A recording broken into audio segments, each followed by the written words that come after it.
All right, so we got camp, so I guess that's why we've got a lot of folk out today. That's too bad. I've got 20 slides. Why are you? As she walks out. As she walks out the door, she's laughing.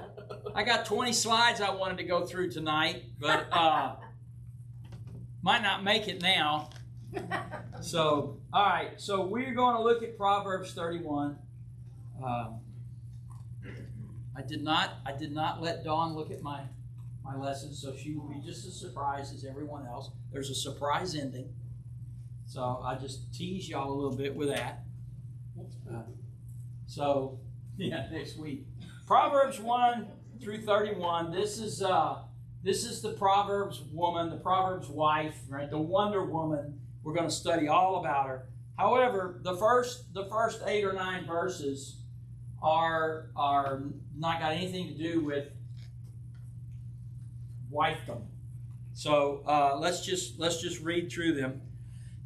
Again, I'm reading from the King James. My printouts are from the King James. King James are not from the King James. They're from the New Living Translation. So if you're reading in the King James, you might see some language updating here. The sayings of King Lemuel contain this message, which his mother taught him. O my son, O son of my womb, O son of my vows, do not waste your strength on women, on those who ruin kings.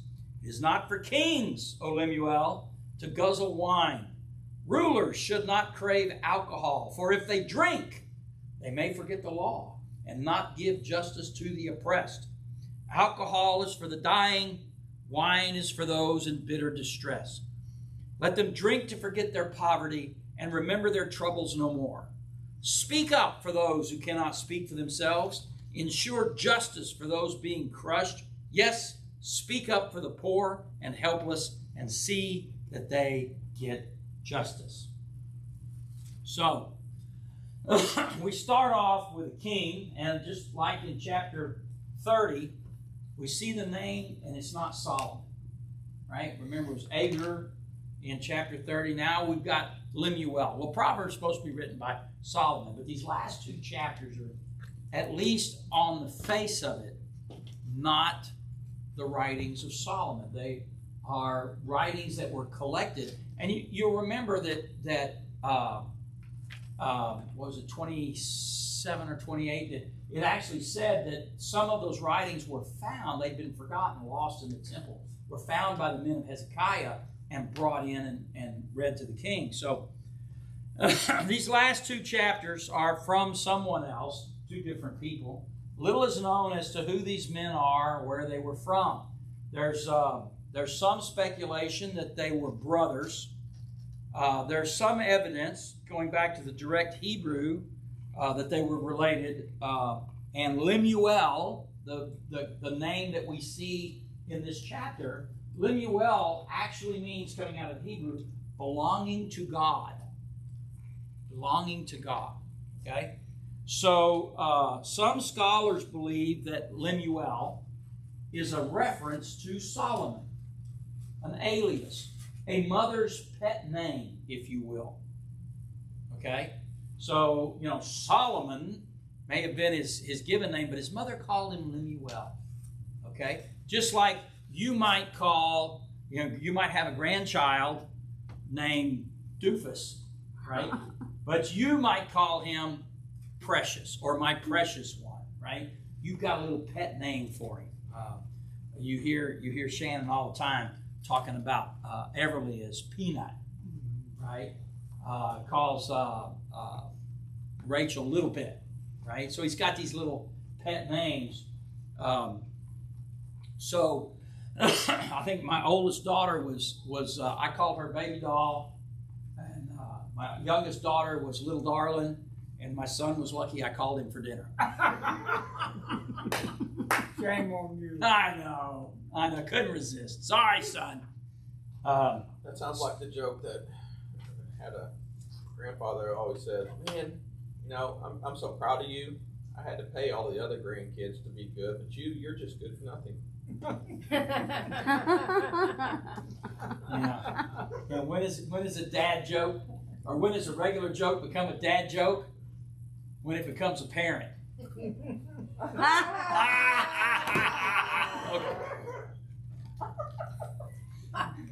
Lost control early, didn't I? Okay. There you live.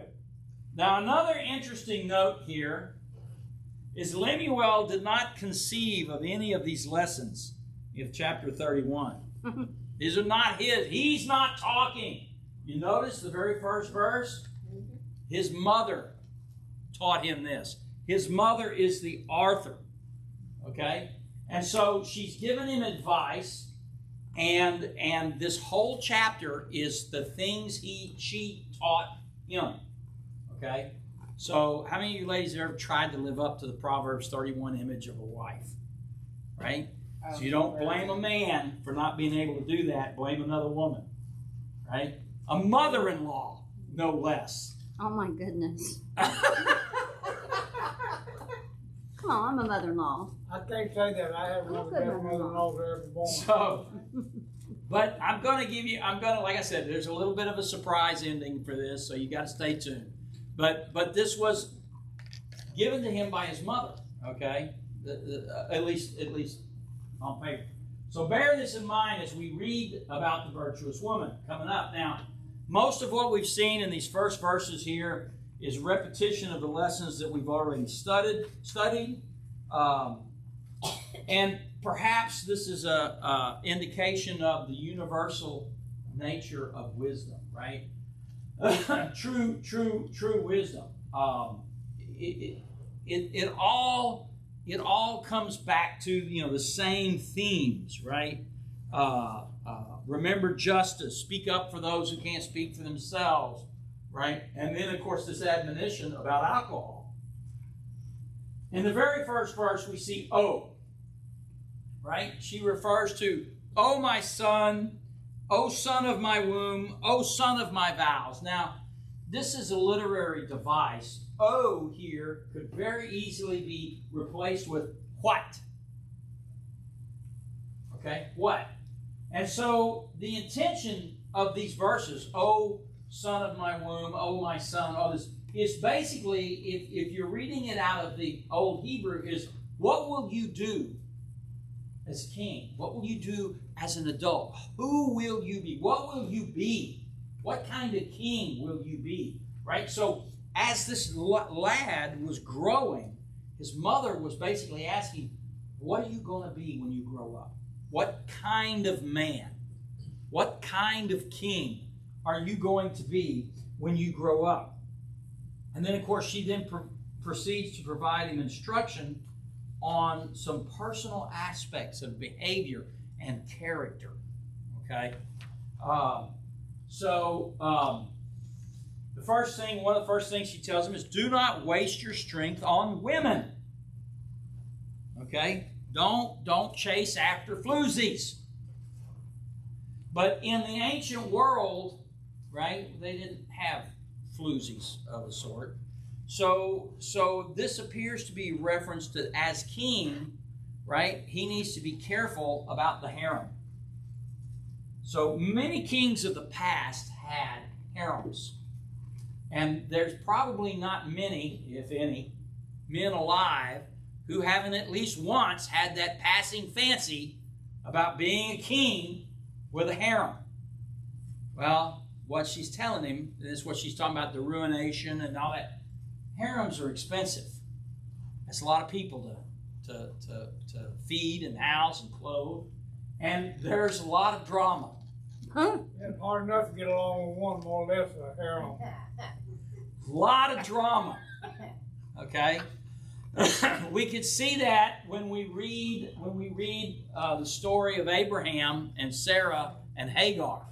A lot of drama, a lot of little political infighting there. If you go back also and read the story of Jacob and his 4 wives. Right? Jealousy, too. Jealousy's right. Human nature. The drama, right? Who's the best wife? Mm-hmm. I can do more. I got more kids than you got. I'm better. I'm a better wife. I got the first male of the family or something like that. Right. And that leads us to the muddled inheritance. So one of the things that a harem would do for you immediately is make for unclear lines of succession. We see that with David, right? When David got a little older, he had one son that usurped the kingdom and had one son that was trying to continue a godly line. Solomon finally had to kill him. And so you just have all of this going on. And so the king's mother said, look, and this was probably a lesson Solomon, if this was Solomon, should have really listened to, because later in life, if this was Solomon, Solomon's harem, his wives, his foreign wives, are what led his heart astray. We see that in Scripture, okay? And so she warns him about the harem.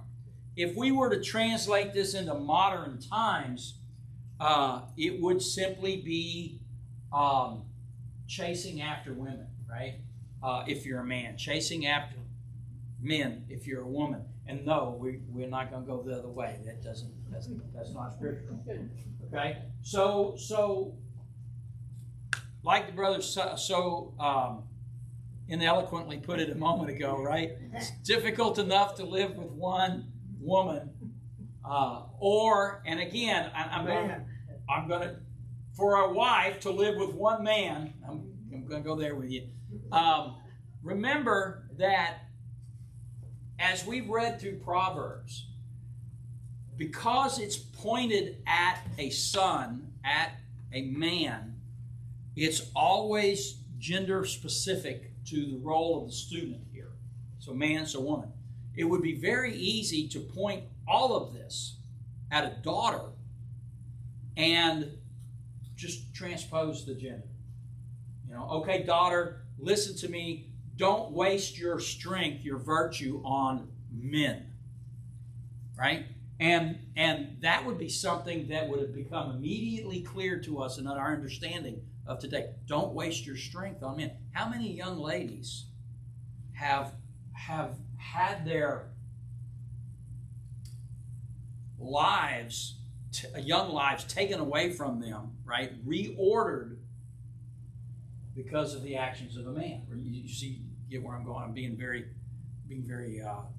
delicate. Tactful. Very tactful, yes, like some others that we know. Okay, verses 4 through 6, and let me read them again. It is not for kings, O Lemuel, I love this, to guzzle wine. Rulers should not crave alcohol. And so where she's going for this is a king, someone who is in charge, should not have an addiction that they cannot control, that controls them. And the terms guzzle and crave indicate that this is a person who cannot control that behavior. Okay? Now, we've long since left the days where alcohol was the most available drug with which to alter our sense of reality. Okay? We've got all kinds of stuff now. So for alcohol here, alcohol could be just a placeholder. It's the guzzle and the craving. It's the addiction to things that alter your perceptions of reality. Right? How many times have we heard a husband or a wife say, yeah, but I didn't mean to do it. I didn't mean to say it. I was drunk, or I was high at the time, right? We hear that as an excuse all the time. It's not me, I was drunk. It is you when you're drunk, right? And so that's what she's saying here. For the king, for the leader, for the head of house, the head of the family, it is not appropriate. Anyone who is in charge of something should seek to set the example, and that's the meaning of verse 5, where it says, if they drink, they may forget the law and not give justice to the oppressed. I mean, children growing up having an addicted parent in the house, right, tells tales of abuse, verbal, physical, etc. Because once that person has left this sense of reality, right, anything can happen. And so we are being warned here not to let those mind-altering substances control us, right? So there used to be a saying, that was, you know what the best way to quit smoking is? Don't start. The best way to quit smoking is don't start. That's all I heard growing up, right? That was the big thing, right? The best way to not be addicted is to not start something, right? Get out early. Don't start. Okay. So to be effective in any role in life is to be sober. So alcohol could be the same as drugs, because you could be addicted to either one, really. And Yes. people take so much drugs nowadays. Yes. I mean, that's all you hear about is all these drugs that they take, and it's free nearly. These drugs are. Mm-hmm. Mm-hmm. Alcohol is, like I said, it's just a placeholder. Any substance that modifies or alters your sense or perception of reality. Okay. Now the reference to dying in verse 6, right? It says alcohol is for the dying, wine for those in bitter distress. So the reference to dying in verse 6 can be taken two ways. It's a medicinal application for those who are actually physically dying, right? It's a painkiller for those in pain and dying. But it could also be a simple observation that those who partake regularly are the ones who are dying, right? In other words, it could just be an observation that when you see a drunk, what you're observing is a person slowly killing themselves, right? That could be the meaning. So it could be taken either way. It says wine for bitterness indicates drinking because there is no hope. And if there is no hope, that's because there is no God in their life. Okay? And when we back up and we look at verse 6, alcohol is for the dying, wine for those in bitter distress. It's not verse 6 is not a permissive or a prescription, but it's almost a consequential statement with verse 7. Alcohol is for the dying, wine is for the those in bitter distress. Let them drink to forget their poverty and remember their troubles no more. Okay? And so it's not a prescription that says, if you're in one of these conditions, it's okay for you to drink. Right? It's consequential. Those who drink from hopelessness and despair forget their troubles, true enough. But they also become victims of what they are seeking to escape. See, and this is the part we never address. There was a comedian a long time ago. He used to talk about when he was younger, he would get high, and he'd be on a high for 2 or 3 days. And the reason he would do it is because he didn't have any money to buy groceries, because he spent it all on drugs. But anyway, so he said, my refrigerator is empty. I said, well, I can't eat, so I might as well get high. He'd get high, and when he'd come down 2 or 3 days later, he still had an empty refrigerator.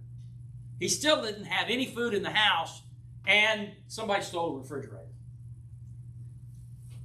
Right? And so it was a self-perpetuating thing. He became a victim of the very thing that he was trying to anesthetize, the very pain he was trying to anesthetize in his life. And so the only way, and I think that this is one of the underlying lessons here, the only way to deal with that kind of stuff is to meet it head on, grit your teeth, and go through it, right? Not drink or shoot up or take pills or whatever to anesthetize the pain, right? We say all the time, right? What is the one thing that a drug addict or an addict needs to do in order to sober up? Hit rock bottom, right?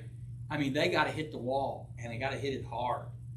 And then if they're fortunate, it wakes them up, so to speak. And so that's kind of where this is at. If you've got pain, we need to be seeking God for this, turning this over to God, and then moving through it and on. That's the only way out, not hiding from it in a purple haze, to coin a song of the 80s. Okay. So the king or the leader, even if it's just the leader of a family or the children of the house, must be alert to injustice and opposition, must be speaking up for the rights of others. All this is in these verses that we just read. And defending those who cannot defend themselves, right? So as a parent, you know, I know we all remember, right, our kids arguing. He started it, she started it, he started it, she started it. What did you have to do as a parent? Dispense justice, right? Figure out who. You're young enough, you still remember being in the argument, don't you? I'm laughing at her. Oh, you're laughing at her, okay. She burped out loud. She burped out. I wonder where she gets that from. Okay, so as a parent, right, you got to try to get to the bottom of it, and who started what? And typically, what do? We take Solomon's approach, right? We say, okay, I don't care who started it. This was what my dad used to say all the time when me and my brother were going at it. I don't care who started it, I'm finishing it. It's over, right? You go that way, and you go that way, and if I catch you all at it again, both of you are going, right? This is we're dispensing justice, right? Because most of the time he knew that both of us had been egging the other one on, right? So, all right, so that brings us to the virtuous woman, the model wife. Okay, so remember that this is a mother's advice to her son on how to pick a good one, a good wife, right? And I asked before when we first started, how many of y'all have ever read this and then tried to live up to it? I mean, when you read these verses, It's difficult. oh my gosh, right? Wonder Woman couldn't do this stuff, right? So just remember, this is not one man's idea of what a wife should be. His mother taught him this. The mother-in-law said, when you look for a wife, okay, at least as we're reading it, okay. So let's take a quick look. Who can find a virtuous and capable? It's a question of rhetoric. It's not intended to give an answer. Who can find a virtuous and capable wife? She is more precious than rubies. Her husband can trust her. She will greatly enrich his life. And no, it doesn't mean what you think it means. She brings him good, not harm, all the days of her life. She finds wool and flax and busily spins it. She is like a merchant ship bringing her food from afar. She gets up before dawn to prepare breakfast for her household and plan the day's work for her servant girls. She goes to inspect a field and buys it. With her earnings, she plants a vineyard. She is energetic and strong, a hard worker. She makes sure her dealings are profitable. Her lamps burn late into the night. Anybody who's ever been a mother knows what that means. Up before dawn and still busy after everybody else has gone to bed. Her lamps burn late into the night. Her hands are busy spinning thread, her fingers twisting fiber. She extends a helping hand to the poor, opens her arms to the needy. She has no fear of winter for her household, for everyone has warm clothes. She makes her own bedspreads. She dresses in fine linen and purple gowns. Her husband is well known at the city gates, where he sits with the other civic leaders. She makes belted linen garments and sashes to sell to the merchants. Holy mackerel. This husband doesn't have to do anything. He's sitting at home with his feet up. She is clothed with strength and dignity. She laughs without fear of the future. When she speaks, her words are wise. She gives instructions with kindness. She carefully watches everything in her household and suffers nothing from laziness. Her children stand and bless her. Her husband praises her. There are many virtuous and capable women in the world, but you surpass them all. Charm is deceptive. Beauty does not last. But a woman who fears the Lord will be greatly praised. Reward her for all she has done. Let her deeds publicly declare her praise.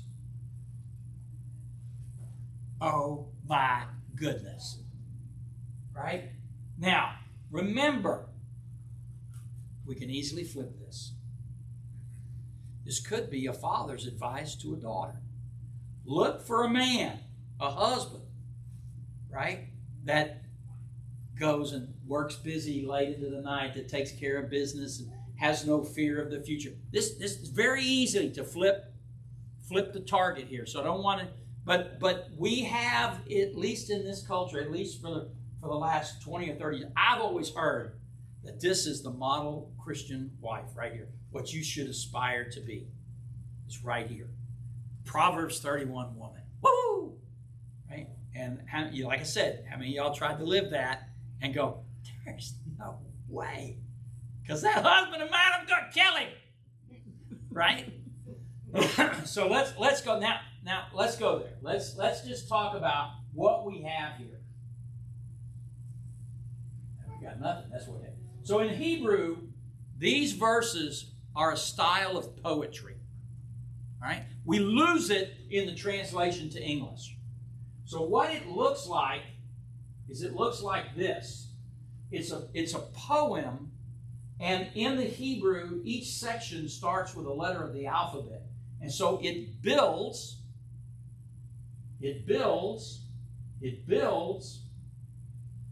and it reaches a crescendo, and then it recedes. Okay? Starts to go back. So if you were to graph it, it would look like this. And yes, I got this out of a book. Okay, so don't want anybody thinking, oh boy, look at that brother Eric. He really knows his poetry. Yeah, the only poetry I know is I think that I shall never see. I think so pretty as a tree. Okay, so you weren't supposed to laugh quite that enthusiastic. Your wife laughed first. So we see here, and what you should note is that the first one, the high value of a good wife, and then the high value of a good wife. So it runs A, B, C, D, E, F, G, and then runs back to A. You see that? Okay. So when we read it, right, and we read it all at once like we just did, what does it look like? It looks like a template for a woman that you can't possibly be. Or, if I flip the bit, for a man that I can't possibly be. All right? And that's where I got it from. The Proverbs, Ecclesiastes, Song of Songs, New American Commentary. Okay. So, how to put a value on a virtuous woman. So, let's look at each attribute, both the approaching and the receding. Okay? The coming and the going. Who can find a virtuous and capable wife? She's more precious than rubies. Charm is deceptive. Beauty does not last. And let me catch up here. But a woman who fears the Lord will be greatly praised. Reward her for all that she's done. Let her deeds publicly declare her praise. Now, both of these verses here deal with the value of a woman. Okay? And no, I'm not talking about monetary or economic value. But the reference to rubies is to basically compare the monetary and value and true beauty. Nothing in the physical world comes close to the true value to a man's heart as that of a good wife. That's the intent of these verses right here. That her value is priceless. You could, for all the tea in China. I don't know, does China have tea? I don't know. Who knows? England. Huh? England. England has tea? So for all the tea in England or in the Boston Harbor, depending on your view of history. So that's what we're talking about here. Charm is deceptive. Beauty does not last. Okay? And so what we're talking about when we say this, charm is deceptive, beauty does not last. Don't judge a book by its cover. Right? How many of y'all ever heard that growing up? Oh, yeah. Don't judge a book by its cover. I've told this story before, but I think it bears repeating.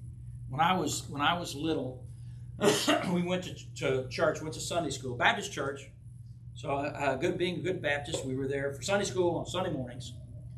And I graduated from second grade to third grade, or from third grade to fourth grade, I can't remember. But that meant in Sunday school, I graduated from one Sunday school class to the next. And I went into the next class for whatever age group it was, and the teacher there was a woman named Mrs. Phillips. This is back in the day when you weren't allowed to know first names of adults. Her name was Mrs. Phillips. Her first name was Mrs. Yeah, Mrs. first name was Mrs. Mrs. You never used it without her second name, Mrs. Phillips. And she was sitting on a chair, and we came in, and being roughly 8-ish years old, we had absolutely no tact, grace, or any other redeeming social feature. So we came in, we took one look at her, and we all slunk over to the other side of the room because she had on incredibly heavy, even I could see this at a young age, heavy makeup on her face. And if you look really, really, really, really closely, which we did, there were lines all over her face. And she was doing her best with this makeup to hide those lines. And so she came in, and this was an experienced and very wise woman, because she knew, she had dealt with children long enough to know that she knew exactly what we were looking at and what we were thinking. She set us all down, and she told us a story that she had been in a car accident. Face had come into the windshield, and it had cut her up. And so her face looked like a road map. I mean, you remember the old road map. I say that, some people look at me and go, what? What's a road map? It looks like a road map. I mean, it just, it's like, she said, but I'm going to tell you a secret. By the time you get ready to graduate my class, you will not notice my face. And when we graduated her class, we cried. We didn't want to leave. We wanted to stay with Mrs. Phillips, but we had to go. We had to go to the next class, right? By the time we left, we were no longer worried. We no longer saw the outer. We saw the inner beauty. Charm is deceptive. Beauty does not last. Regardless of whether you go into a windshield or not, beauty will not last. We will not be young and beautiful forever. Even those who die young and beautiful, if you was to dig them up today, they would be neither young nor beautiful, right? They'd look kind of like, Oh my goodness. okay? Charm does not like, it's easy to be deceived by charm, right? And we've learned that going through Proverbs, right? Flattery. Remember when we studied about flattery? What does flattery do? Flattery can deceive us. And so that's what it's talking about. A woman who fears the Lord will be greatly praised. Let her deeds publicly declare her praise. Judge by actions, not by words or by looks. Okay? So that's where we're going here. Okay. Where did I leave off? Money cannot replace or compare to this woman and or her reputation. Right? That's why it talks about in the first verse about rubies. You know, greater than rubies. Nothing you have could replace this woman. Okay? This person. All right? Okay. Starting in the next stanza of the poem, if you will. Her husband can trust her. She will greatly enrich his life. She brings him good, not harm, all the days of her life. Her children stand and bless her. Her husband praises her. There are many virtuous and capable women in the world, but you surpass them all. So if we got a bunch of Christian ladies, each trying to surpass the other, right? We ought to have no troubles in the church whatsoever. Now the word here, rendered here as enriched, is an interesting choice of words. Right? Says she will greatly enrich his life. I'm not making this up. In the Hebrew, that word translates as war booty. Not that kind. I'm ashamed of y'all. War booty, the treasure and prize taken from the enemy after combat, right? After victorious combat. So, in other words, it infers that the husband should consider that he's gotten away with something, right? That his wife is a great prize, married above his class. You know what I'm saying? Yeah. That, exactly, right? That she, I cannot believe that she said yes when I asked her to marry me. Okay, that kind of thing. That's what this she will greatly enrich his life. That's what it means. It doesn't mean that she's going to bring it. Because I know, see, when we were reading this and we're thinking, boy, look at her. She's busy. She's starting businesses. And she's planting vineyards and she's selling stuff and she's bringing money in hand over fist. That is not what it means when it says enrich your life. Her presence enriches his life. Okay? So a question for you husbands. Where y'all at? You're take this home. Make sure he watches this, okay? So a question for you husbands. Have you ever praised your wife using a phrase similar to the one here? Right? There are many virtuous and capable women in the world, but you surpass them all. Oh.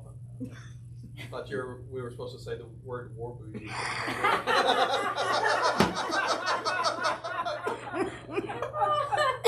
I'm worried about you. You need to go home and tell her. I'm thinking marital counseling for you. I'm thinking we got some problem here. I can see him telling Barbara that. You're not real good. Right. Yeah, you're my war booty, baby. No! Oh my gosh. No, where you say you are, surpass them all. Do not use the term war booty at all in this conversation with your wife. Holy mackerel. Goodness gracious. Some of y'all incorrigible. Have you ever complimented your wife in such a way? The other day, put your fingers in your ears, dude. The other day, my wife was doing some of the mowing, right? I got a zero-turn mower, kind of intimidates her, right? Because when you first, I don't know if anybody ever been on a zero-turn mower, the very first time you get on a zero-turn mower, you know what you're doing? You're going, right? And you feel like a complete idiot because you're going, the neighbors are all looking at me and they're all laughing. And so she was going, she's getting where she can hold a pretty good straight line with that thing, and she's going around. But I park it under the carport, and you got to kind of back it in and then swivel it into place. And it requires a little bit of a touch, right? And so she got finished. She disappeared. I was busy in the back cutting stuff, and I came up. I said, "Did you put the lawnmower away?" She said, "Yeah." I said, "You got it back in its place?" She said, "Yeah." I said, "Baby, I'm impressed. I'm impressed." And she passed it off like it was nothing. But I was impressed. Right? Our wives need to impress us, gentlemen. They need to impress us. Even if they don't, they need to. You need to tell them, I'm impressed. And if you aren't genuinely impressed, you need to get before God and you need to have him work on that hard old heart of yours and crack it up a little bit so you can be impressed. Okay. Busy. The next set of verses, I'm trying to get through all of this tonight, so y'all bear with me. She finds wool and flax and busily spins it. She's like a merchant's ship bringing her food from afar. She gets up before dawn, prepare breakfast for her household, plan the day's work for her servant girl. She goes to inspect a field, buys it. With her earnings, she plants a vineyard. She's energetic and strong and a hard worker. She makes sure her dealings are profitable. Her lamp burns late into the night. Her hands are busy spinning thread. Her fingers twisting fiber. Oh my gosh, she carefully watches everything in her household and suffers nothing from laziness. Sorry. Got one more verse. There we go. How did they get down there? I thought it was all together. Anyway, okay. So there's your two verses, 13 through 19 and 27. Those are your bookends.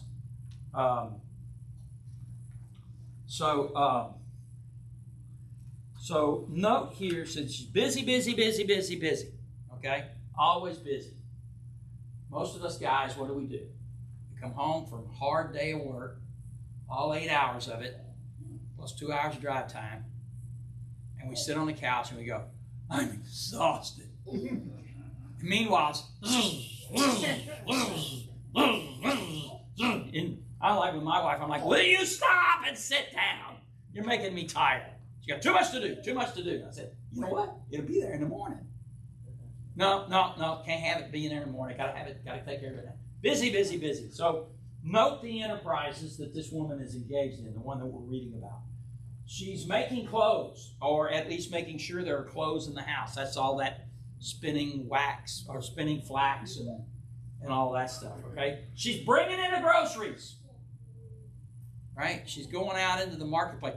So back in the day, way back in the primitive times, before Walmart, my mother, when she went shopping, grocery shopping, there were 4 grocery stores she would go to. And they weren't all right together either, right? She'd go over here to that grocery store because they had the best prices on milk and meat. But then she'd go over to that one for the best prices on canned goods. Then she'd go over to that one for the best prices on dry goods, paper towels and things of that nature. And then she'd go over to this one for house cleaning supplies, things like that, right? Because they had the best prices. Then she'd always make sure that wherever she went, she was getting S&H green stamps. Right? Get them S&H green stamps, and then we would go with her to the S&H green stamp store, and she would hand all them in and get a brand new sewing machine or a blender or whatever it was, okay? So she sees to breakfast. Now, it doesn't mean she makes it, but she makes sure that it gets made if she has a maid. If she doesn't have a maid, then she's making it because she made it. Anyway, she makes sure everybody's chores make sure everybody's fed. She lines out the chores that need to be done. She's in charge of the house, and everybody knows it. Right? She's making sure you got to take the garbage out this morning. You got to get this done. Did you make your bed? We've got to get. She's lining everybody out. Okay. She's actually entrepreneurial. She inspects a field, buys it, starts a vineyard. This is in her spare time, no doubt. Yeah. They have a lot of it. She does not engage in foolish ventures. She is not foolish with money. Oh, boy. There's one. I used to joke about, put your fingers in your ears, dear. I used to joke about my wife because I'm relatively cheap, but I can be persuaded to spend money. And it doesn't take much to persuade me. Shiny, tool, I'm there. But I used to joke that when George Washington finally got out from between her fingers, he looked like this. Ah! She had a hold of him. Right? We used to go round and round because I wanted to make sure I got quality. She's just worried about the price. I said, look, we could buy this one for $5 cheaper. It'll break. We'll buy another one, and we'll have spent $3 more than if I just buy this one in the first place. Round and round we go. Round and round we go. Okay? She's entrepreneurial. She doesn't engage in foolish ventures. She's not foolish with the money. She works late. This is a typical mother. First up, last to bed. And finally, the bookend, she repairs clothing or she makes it. Right? We don't do that so much anymore.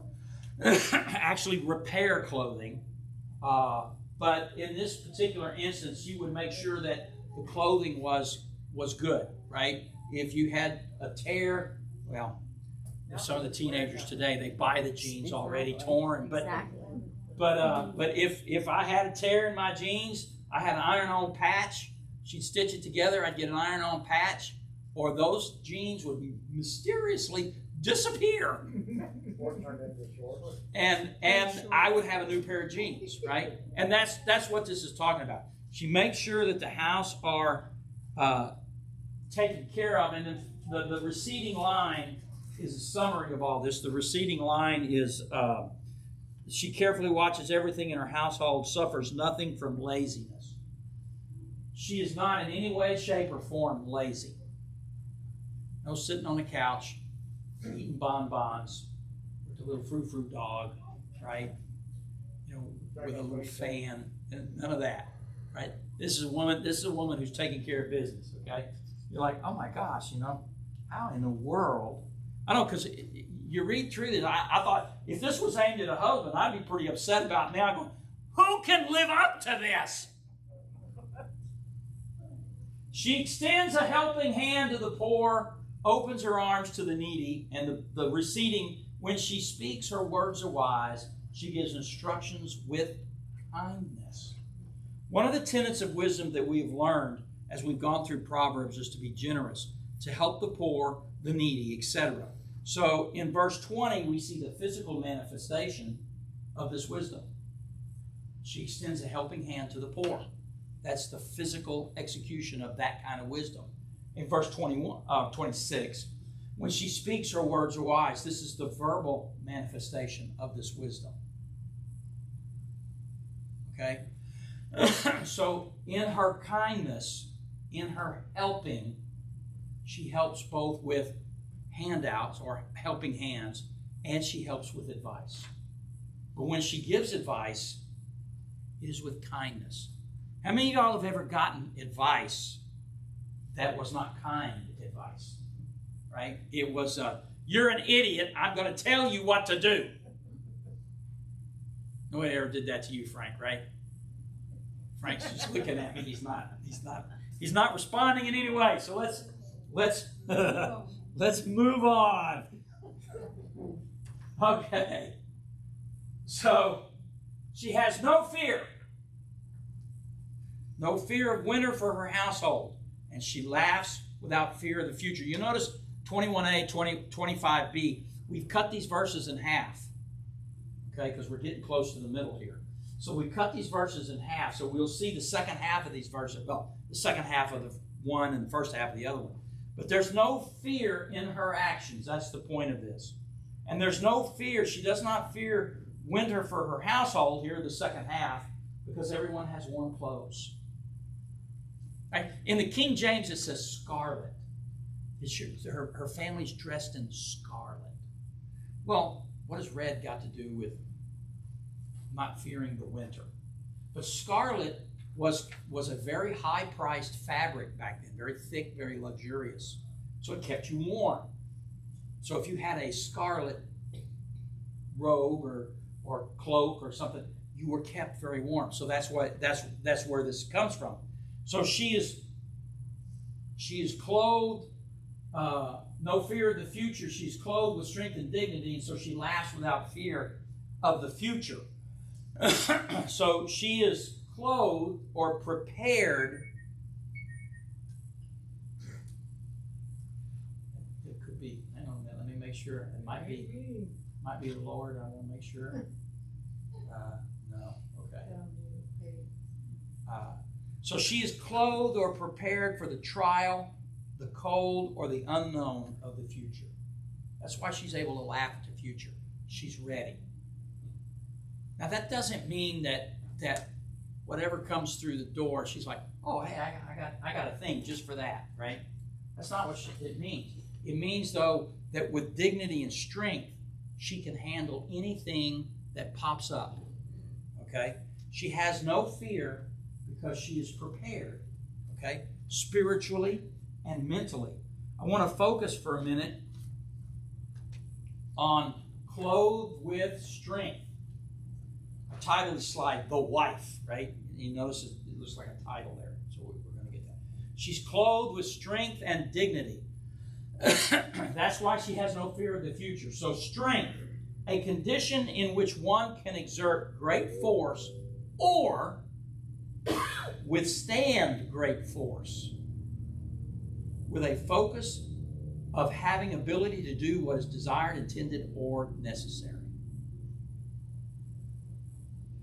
Think about that. Strength. Being able to do what's necessary in the face of mounting odds. In other words, a bad circumstance, but you can focus and do what's needed. Okay? Dignity. Dignity is a best quality. The produce of a beautiful appearance, majesty, glory, or splendor. What is beautiful instills awe. Notice it says not the product of, what is produce? Do you know what produce is? How many of y'all have been to a grocery store and they got a whole section on one side called what? Produce. Right? It's not productions. It's produce. Dignity is the produce. It's the result. It's what grows out of majesty, glory, splendor, what is beautiful. It's a best quality. Right? It's hard to put into words, dignity. We've all met people with dignity, though, before, right? They have a certain dignity about them. There's a certain quality. Part of it comes from knowing that they have the strength to handle whatever comes up next. Okay? Clothed. A garment. By implication, as a euphemism, a wife. So she doesn't consider wifedom, wifehood, right? It's not a role or a position. It's a title. Okay? This is what gives her, this is how she comes to, with this strength, with this dignity, she's clothed. So basically, she wears the title wife the way one might wear a crown. It's a badge of achievement, courage, or speciality. Green Berets, Army Rangers, Navy SEALs. That's what I was thinking at the time, right? We said, oh, a Navy SEAL. He must be tough. And an Army Ranger would step up and go, ha! They're not so tough. We're tough, right? And the Green Berets might look at the Army Rangers and go, ah, you're Boy Scouts compared to what we are, right? Because that's their speciality. The wife. She's not a wife. She's the wife. Wife is a badge of honor, okay, for this person. Just like husband. Husband, right? This is a badge of honor. I'm not a husband. I'm the husband, at least to her. I'm the husband. Okay? The lends speciality to it. Okay? So when it says she is clothed with strength and dignity, she laughs at the future. all of this stuff, right? This is how she's able. This is the dignity that she brings to it, right? She walks in. How many of you have ever watched somebody walk into a room like they own the room? Right? They don't walk in barking orders, but they walk in with a certain air, right? And everybody, yeah. So that's what we're talking about here, okay? I'm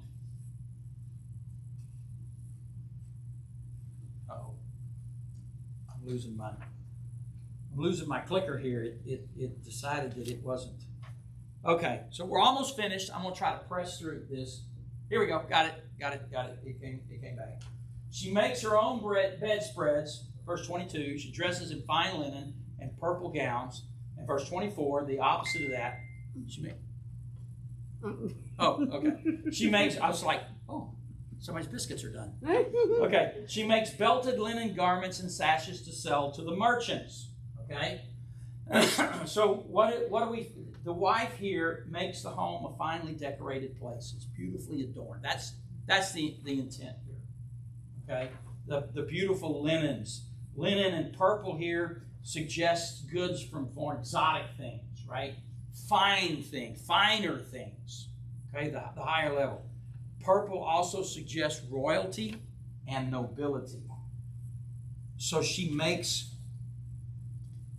You've heard the phrase, every man's home is his castle, right? Well, typically kings lived in castles, right? So every man's home is his castle. It's the wife who makes that castle royal, okay? With her decorative abilities. Okay. Our final clue. Everything, so we've been going, remember the chart we had, right? We were moving in, moving in, moving in, moving in. This is the point.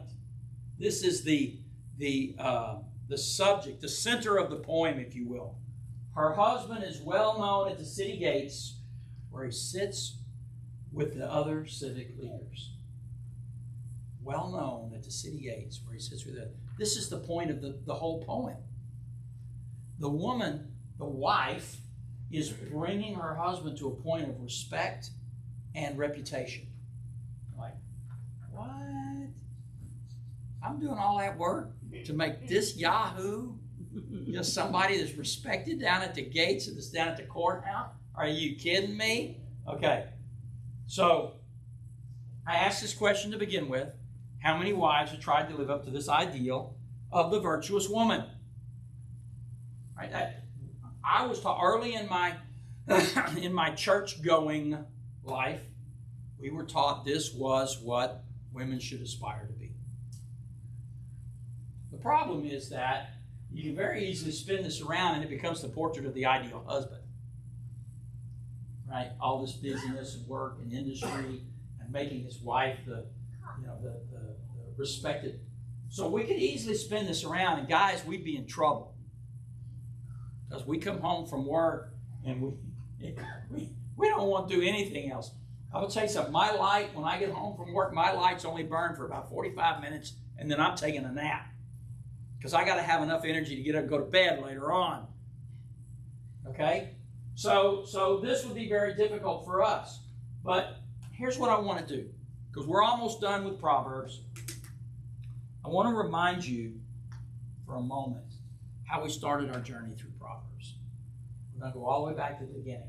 Because y'all weren't paying attention, we're going to do it all again. No, I'm teasing, brother. It's okay. I know better. Okay. Remember the purpose of Proverbs. Remember what it was? The purpose of Proverbs is to teach people wisdom and discipline, to help them understand the insights of the wise. Their purpose is to teach people to live disciplined and successful lives, to help them do what is right, just, and fair. These Proverbs will give insight to the simple, knowledge and discernment to the young. Let the wise listen to these Proverbs and become even wiser. Let those with understanding receive guidance by exploring the meaning in these Proverbs, parables, the words of the wise, and their riddles. And the fear of the Lord is the foundation of true knowledge. But fools despise wisdom and knowledge. Okay? This. What this is? Last page. Fools despise wisdom and knowledge. So what is the result of wisdom? Do you remember in that same first chapter where I just read about all the purposes of this book, in the same first chapter, what the first personification of wisdom was? So we think wisdom, we think abstract. Wisdom is just the knowing of things and the knowing how to apply, right? How to apply the things we know, right?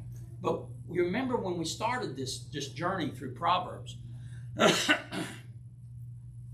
wisdom was personified. In other words, it was described as if it were a person. Do you remember that? For those of you who've been with me for nigh on to 15 months now. Okay? Do you remember that? She was the woman shouting in the streets. Wisdom was the woman literally, the woman shouting in the streets. And what did she shout? How long, you simpletons, will you insist on being simple-minded? How long will you mockers relish your mocking? How long will you fools hate knowledge? Come and listen to my counsel. I'll share my heart with you and make you wise. So wisdom was likened to the woman in the street, or likened to a woman in the street, begging for someone to come and listen, right? And in those first verses, what did we see? Wisdom teaches us, right? And where does wisdom lie? The fear of the Lord is the beginning of wisdom, right? The respect, the faith in God. This is the beginning of wisdom. You must see where I'm going? faith, beginning of wisdom, God. Wisdom becomes a woman. And at the very beginning, wisdom becomes a woman. And at the very end of Proverbs, wisdom becomes the good wife. Wisdom embraced in one's life like a good wife becomes a lifelong companion who, when heeded, adorns a life. It should be a life. Oh, I can't spell. Adorns a life, makes one's way prosperous, gives one the excellence of many things. And her husband, the person who has married wisdom, that person becomes well known at the city gates, where he sits with other civic leaders, where he's listened to for advice and counsel, right? And so this goes both ways. So I submit to you that when we get to the Proverbs 31 woman, yes, it is something to be attempted. It's something to aspire to, but not for just for women, but for men as well. We should aspire to be this industrious person, but that it was never intended as a model to beat wives into some type of mold. Thank you. Into some type of mold. It was intended to teach men that wisdom being treated, being brought in, nurtured, loved, and embraced like you would your wife will do all of these things for you. To me, that was a surprise. I got there, I read through that, and when I realized that we was a woman shouting in the streets, and we ended up married at the end of the book, I was like, it just made sense to me. I hope maybe this is something for you to ponder as we as you continue, and please do continue your study of Proverbs. Go back and read them again. Right, 1 chapter a day. You have it all read in a month. It doesn't take 15 months. 16 months. But that's it. That's our study of Proverbs. We're done. Yay! We're so glad it's over. So next week I got to come up with a completely new theme, something else to do. But